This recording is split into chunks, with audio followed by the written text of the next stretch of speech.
예수님이 부활하시고 40일 동안 제자들을 만나주셨지요. 지금도 우리 주님은 우리를 만나주시는 줄 믿습니다. 중요한 것은 마가다락방에 그들이 모였다라는 겁니다. 중요한 것은 오늘 우리가 모였다라는 거지요.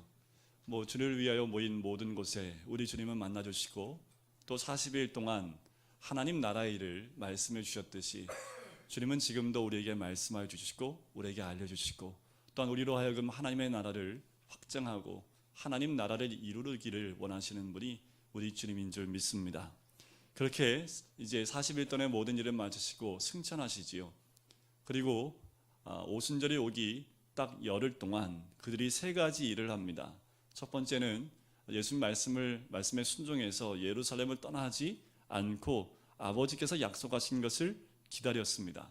두 번째는 그들은 평소에 잘 모이던 다락방에 모여서 마음을 합하여 전심으로 기도했다라는 거지요. 여러분, 우리 모이면 기도해야 됩니다. 모이면 기도하고 흩어지면 뭐예요? 전도하고. 제가 어렸을 때 교회 표였습니다. 모이면 기도하고 흩어지면 전도하자. 이게 표였는데 그 말씀의 시작이 아마 사도행전 1장에서 시작된 거지요. 이들이 모여서 마음을 합하여 전심으로 기도했습니다. 세 번째는 기도하는 중에 베드로가 일어납니다. 그리고 구약의 말씀을 인용하면서 가룟 유다가 자기의 길로 간 것에 대해서 이야기하면서 하나님께서 예수 그리스도의 부활과 그 삶을 증거할 수 있는 사도를 택하라 라는 그 말씀에 순종하여 요셉과 마띠아 가운데 제비뽑기를 하지요. 마띠아가 선출되게 됩니다. 그리고 그들은 기다립니다. 무엇을 기다릴까요?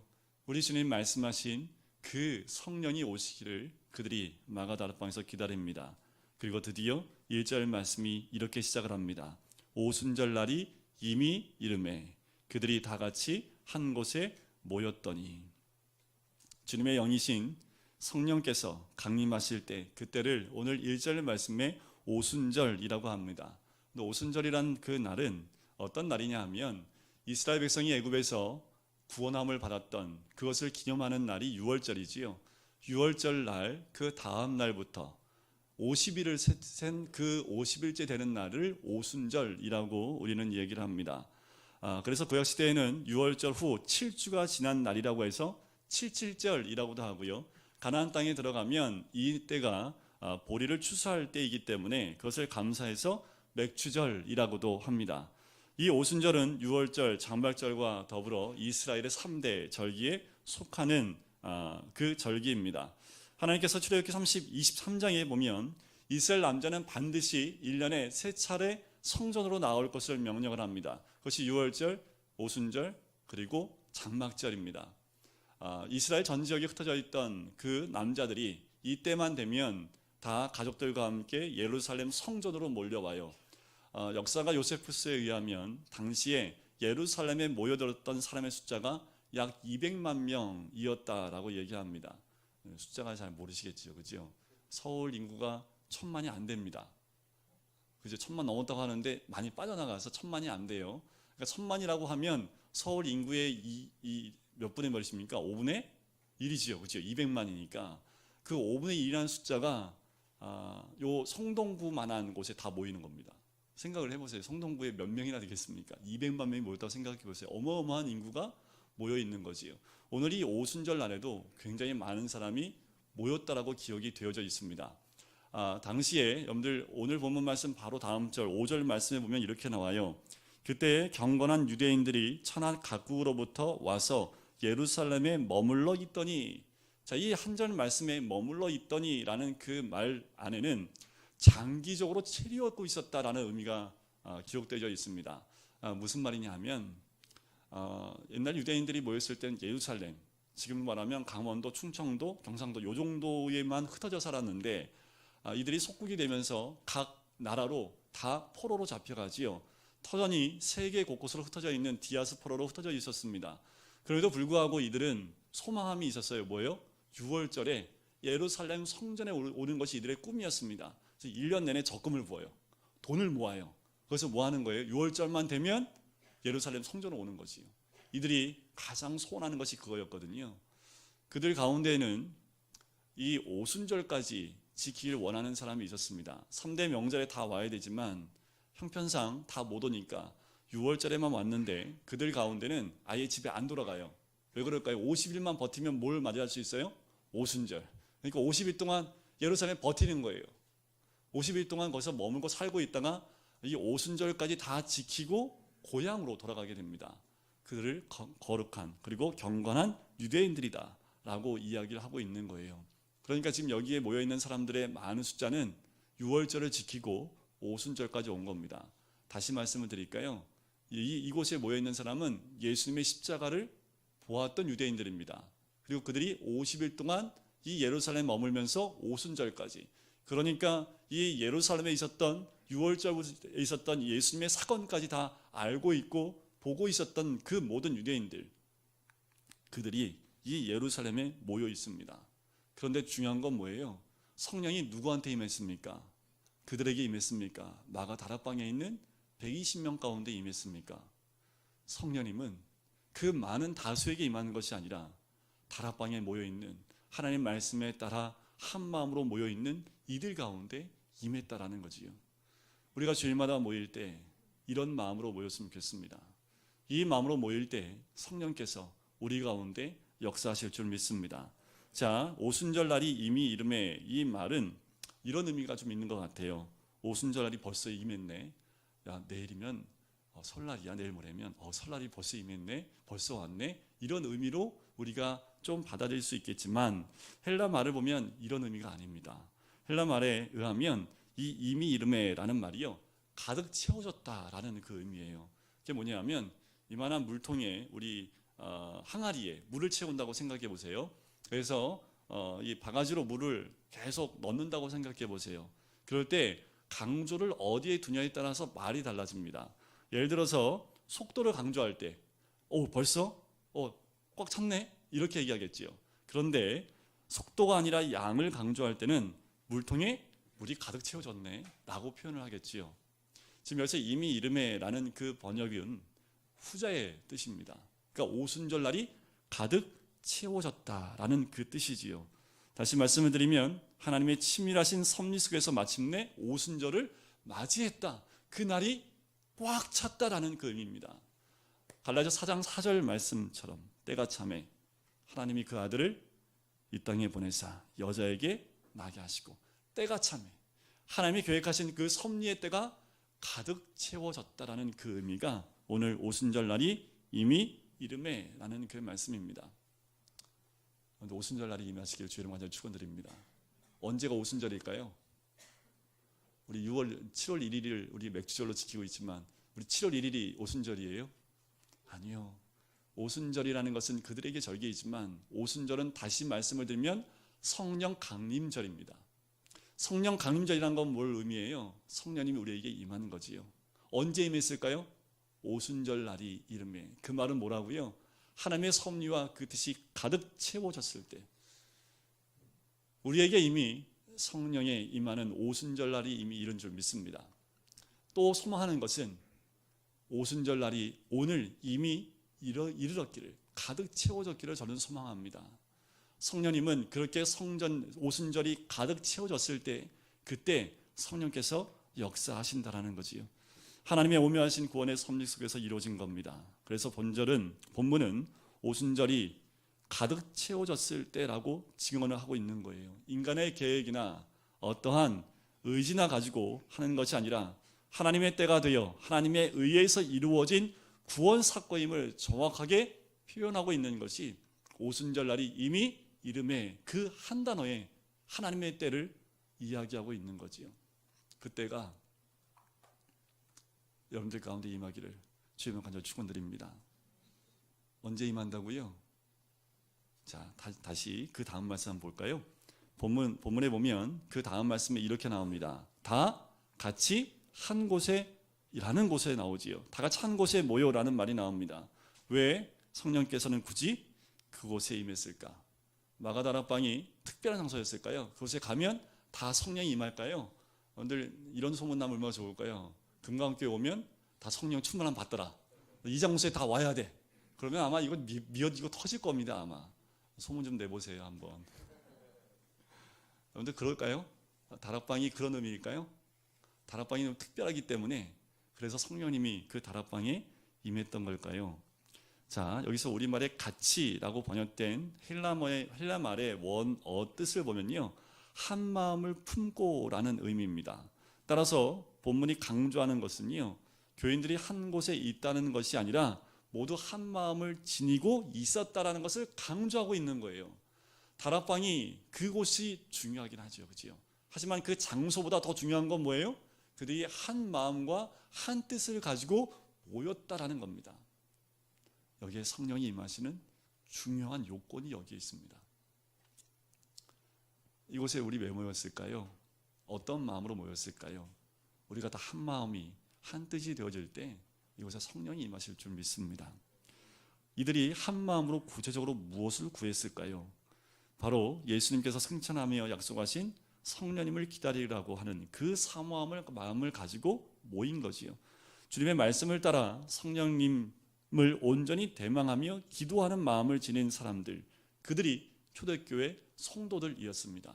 그들은 지금 이 자리에 모인 것이 무엇일까요? 성령이 임하시는, 예수님이 기다리라고 하셨던 그 성령님을 대망하고 기도하고 기다리는 그 마음으로 120명이 다 한 마음으로 모인 겁니다. 우리가 주일마다 모일 때 이들의 마음이 우리의 마음이 되기를 간절히 소원합니다. 그러면 이곳에서 오순절날 임하신 성령의 역사가 임하게 될 줄 믿습니다. 한 마음이 되어야 됩니다. 나눠져 있는 마음이 아니지요. 근데 무슨 마음으로 한 마음이요? 저를 보려고 한 마음으로 오신 겁니까? 아니지요. 여러분들 한 마음으로 오신 이유가 뭡니까? 오늘 예배로 나오신 이유가 뭐예요? 한 마음이 되셔야 됩니다.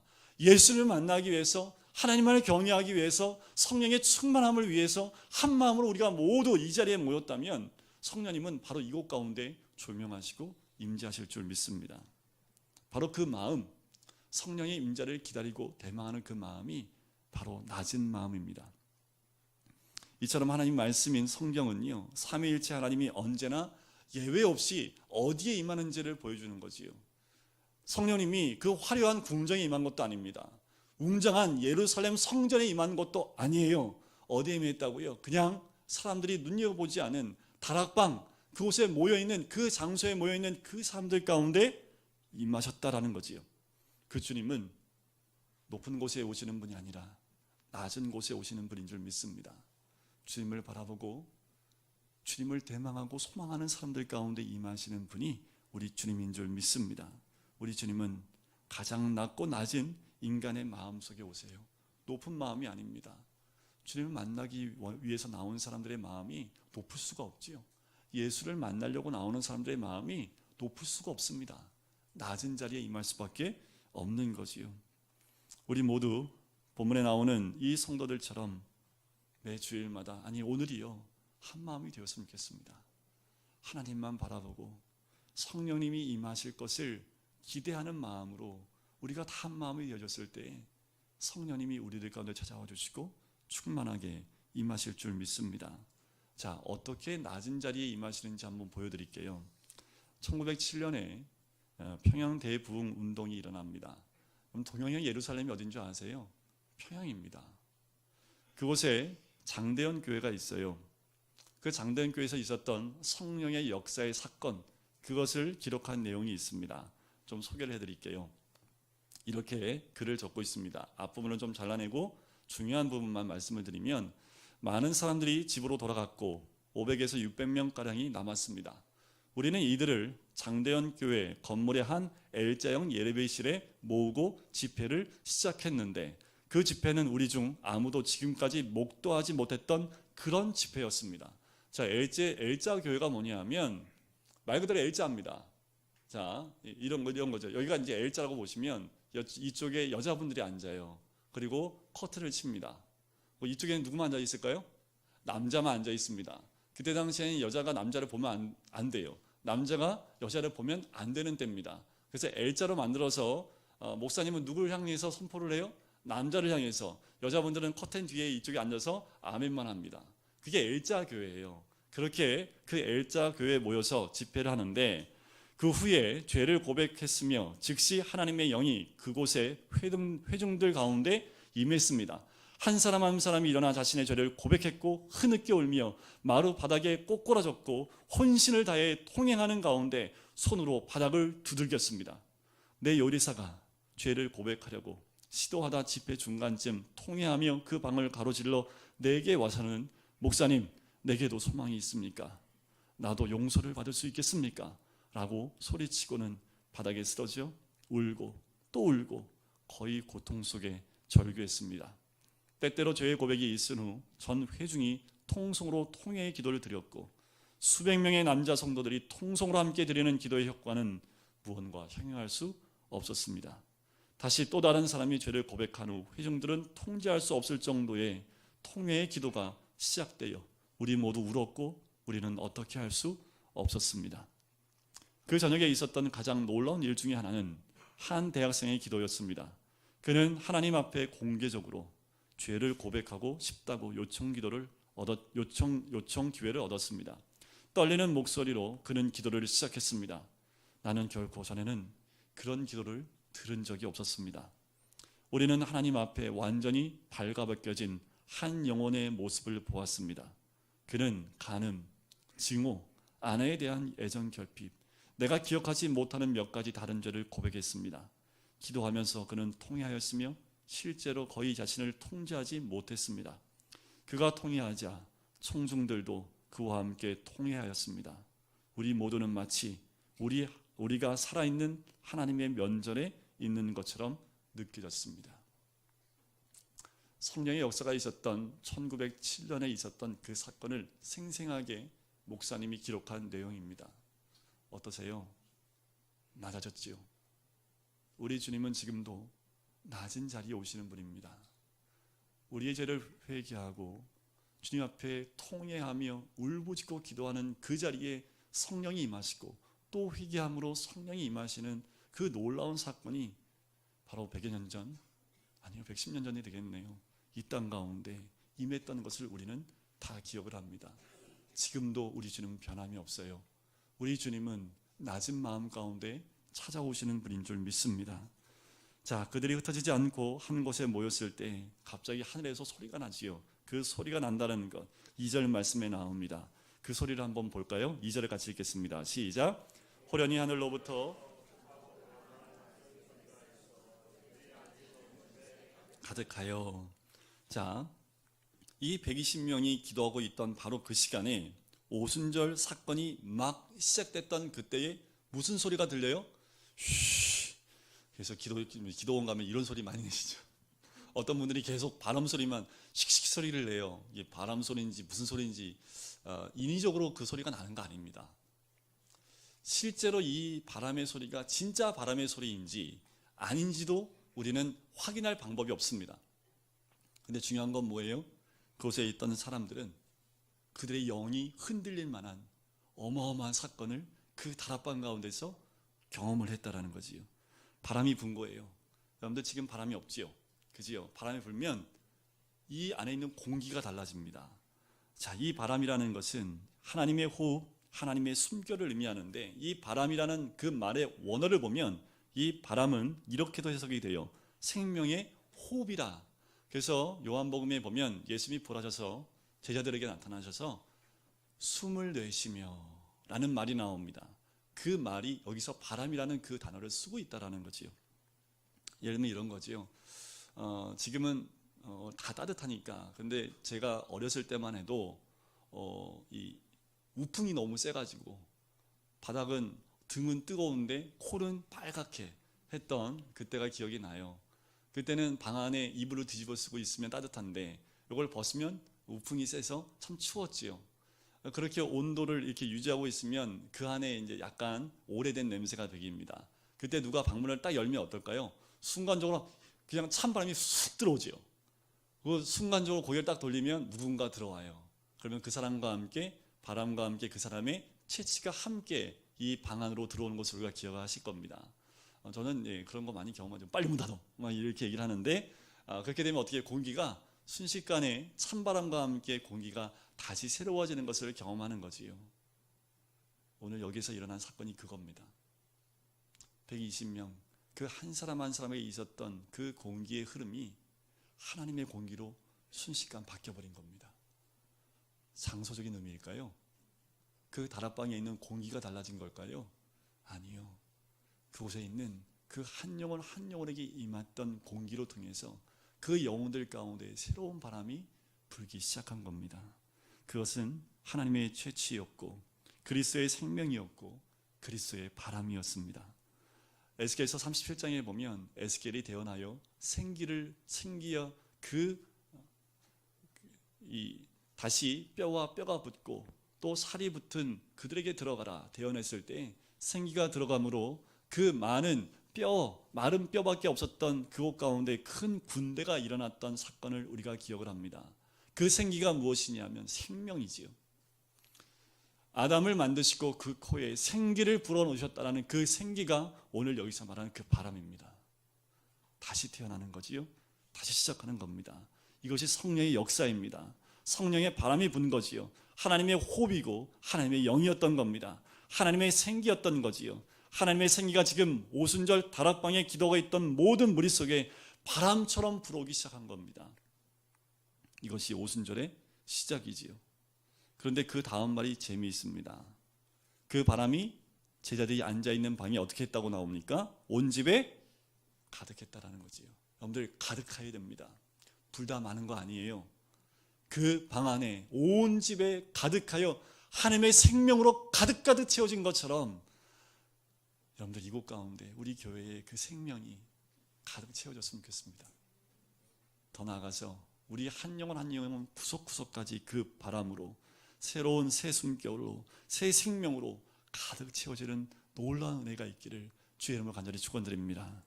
자, 그 다음에 나타난 현상이 3절에 나옵니다. 3절을 같이 한번 읽어볼까요? 시작. 마치 불의 혀처럼 갈라지는 것들이 경험해 보셨나요? 저는 정말 왕년에 이런 경험을 한 적이 있습니다. 뭐냐면 기도하다 성령이 임하셨는데요. 방 안에서 기도하는데 그 방 안이 너무 뜨거워서 함께 기도했던 제가 이제 고등학생 때였는데 함께 기도했던 그 아이들이 방에서 다 뛰쳐나왔던 경험이 있습니다. 너무 기도하다 뜨거워서 나왔는데 다시 그 안으로 들어가서 기도하고 했던 그런 경험이 있어요. 불이 이렇게 임한 것은 보지 못했지만 그 뜨거움은 경험했던 것을 제가 기억을 합니다. 자, 오늘 그 불이 어떻게 임합니까? 혀처럼 갈라지는. 자, 여러분들 이 앞에 지금 초가 있는데 이 초가 진짜 초예요? 가짜 초예요? 다 아시네요. 모르실 줄 알았는데 이 위에 있는 이렇게 살랑살랑거리는 게 뭐처럼 보이십니까? 그것도 표현한 거 아니에요, 그죠? 혀처럼 그런 모양으로 만들어 놓은 거 아닙니까? 촛불도 그 모양이지요. 그러니까 여기서 지금 그 불이 어떻게 임한 겁니까? 각 사람 머리 위에 혀처럼 갈라지는 것들이 하나씩 임했다라고 이야기를 하고 있는 거지요. 살아 움직이는 불들이 보이기 시작한 겁니다. 오늘 우리에게도 이 불이 임하기를 주의 이름 간절히 축원드립니다. 여러분들 나갈 때 여기에 다시 이렇게 뭐 하나씩 달아드리고 싶어요. 불 모형이라도 이렇게 머리띠에 해놔가지고 이렇게 하나씩 달고 가시라고. 진짜 우리 하나님께서 우리 모든 심령 머리 그리고 심령 가운데 그 불을 달고 여러분들 이곳에 있던 이 성령의 불을 받은 사람들이요 여기에만 모여 여기가 좋사오니 딴 데 안 가겠습니다. 여기 있으니까 성령의 불이 임하네요 하면서 이곳에만 모여 있는 것이 아니라 이들이 그 불을 받고 어떻게 했을까요? 곳곳에 불을 붙이러 나간 거 아닙니까? 오늘 고향으로 가시지요? 불 가지고 가세요. 오늘 말씀이 너무 감사하더라고요.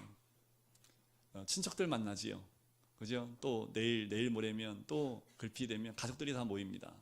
근데 그냥 가시면 안 되고 다른 거 다 필요 없고요. 그 불만 가져가시면 됩니다. 가져가시면 불 붙게 돼 있습니다. 그 불은 꺼지지 않는 불이고요. 모든 것을 정결케 하는 불이고요. 모든 것을 변화시키는 불이 이 성령의 불입니다. 이 불은 이미 모세에게 출애굽기 3장 가운데 시내산 가운데 꺼지지 않는 그 불로 임했고 그리고 열왕기상 18장 38절에 보면 엘리야가 450명의 바알 선지자들과 대결했을 때 하늘에서 하나님의 불이 떨어져서 그 모든 것을 핥아버리고 태웠던 그 성령의 불이지요. 하나님의 불은 거기서 끝나지 않습니다. 바로 신약시대 예수 그리스도에 대해서 세례 요한이 이렇게 얘기합니다. 그는 성령과 불로 너희에게 세례를 주실 것이요. 바로 그분이 우리에게 뭘 주신다고요? 성령의 세례를, 불 세례를 주신다라고 말씀하시는 거지요. 성령님은 영원히 꺼지지 않는 불이요, 타지 않는 불이요, 정결하게 하는 불이요, 능력을 주는 불이요, 모든 것을 변화시키는 하나님의 불인 줄 믿습니다. 성령의 불이 임하면 다 변화되어지고 다 내 옛 것은 태워지고 새롭게 변화되어지는 하나님의 은혜가 임할 줄 믿습니다. 구약시대는 누구에게만 임했을까요? 구약시대는 모세에게만, 구약시대에는 엘리야에게만 임했는데 신약시대에 달라진 것은 한 사람이 아니라 120명에게 동일하게 임했다라는 겁니다. 각자에게 이 불이 임했다라는 거지요. 그래서 신약을 살고 있는, 이 신약시대를 살고 있는 우리에게 소망이 있는 것은 지금도 우리에게 그 불이 임한다라는 겁니다. 그 불이 우리에게 붙었을 때 그 불을 가지고 전 세상을, 내가 만나는 모든 사람들에게 그 불을 나눌 수 있는 놀라운 은혜가 있는 줄 믿습니다. 자, 이제 마지막 현상이 4절에 나옵니다. 우리 4절을 같이 한번 읽어볼까요? 시작. 그들이 다 성령의 충만함을 받고,